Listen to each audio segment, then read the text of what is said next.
ratovala. Međunarodnu slavu ste stekli filmom Okupacija u 24 slike, koji je na ozbiljnijoj top listi među prvih 10 filmova sa bivšeg jugoslovenskog prostora, vjerujem i šire. Kako danas gledate na taj film? Ja sam imao jednu krizu u Parizu dok sam montirao Film Testament. Ja sam montirao dokumente iz 1941. 1945. a na televiziji sam gledao te iste slike, samo sad u boji, iz 90. godina. I onda sam rekao, imali ovo sve skupa smisla što ja radim. Ja sam mislio, imao sam iluzije da mi sa našim filmovima neko upozorenja. Ja sam često govorio, naši filmovi su krik protiv zla i tako dalje. Ma kakvi, ta iluzija ne postoji.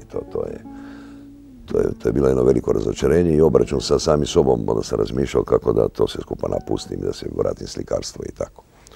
Međutim, nije to išlo i opet sam se vratio filmu. Nije išlo jer jednostavno je izazov bio veliki jer je u to vrijeme bilo taj grozan rat ovdje. Pojavila se vidio se ova knjiga u Parizu i preko noći sam odlučio da jednostavno idem u to.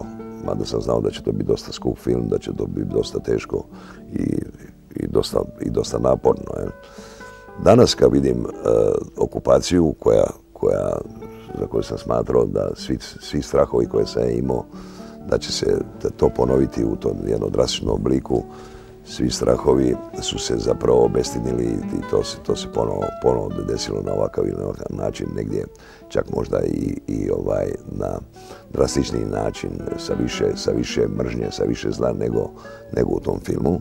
Tako da, kad sam gledao nedavno taj film na neko od tih retrospektiva, čini mi se da je to bilo u Karlovim Varima ili u Pragu, ja sam gledao taj film kao neku vrstu bajke. To mi se činilo kao neka bajka u odnosu na ono što se iza toga desilo. Tako da, taj film danas može biti da još djeluje zbog tih nekih drastičnih kontrasta koji u njemu postoje. To je ona ljepota Dubrovnika, grad koji nije imao zločina, nije imao, znači, jedna urbana cjelina koja je živjela stotinama godina na isti način i taj nož koji se pojavio usred toga i to na jedan način koji smo realizirali preko nekih, prvi put smo u to vrijeme dobili tehničare, šminkere, maskere iz Londona i to je bila jedna prilika da se ostvari jedna raskošna scena zla. I ta scena još uvijek se doima tako gdje sam gledao sam kad smo sad gledali taj film nedavno, gledao sam taj žensku populaciju, boga mi neki muškarci su se digli i nisu mogli gledati, jel to? Upravo zbog tog kontrasta između te ljepote prirode koje nam je sam Bog dao i tog drastičnog upada tog zla unutar toga. Pa i u ono vrijeme su vas kritikovali zbog te scene kao vrlo surove. Pa ja sam u to vrijeme, danas uvijek o tome promišljam. Ona je bila kandidat za Oscara sa jugoslavenske strane.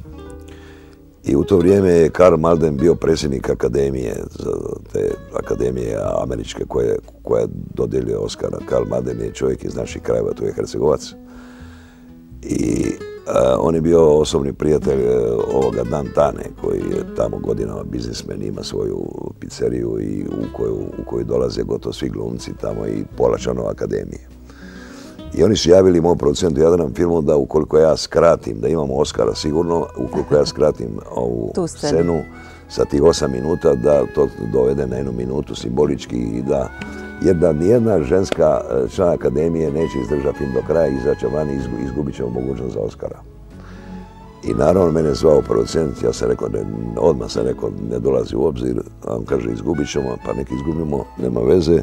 I tako se i desilo, film se prikazivao, tih oko 500 članova je bilo, ovi su navijali, naravno ovi naši tamo, međutim, zaista se dio ženskih članova akademije je poslije te scene otišao i tako smo izgubili tu šansu. Da li vam je sad žao?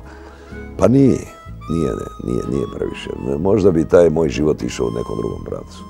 Ovako je dobro. Da li ste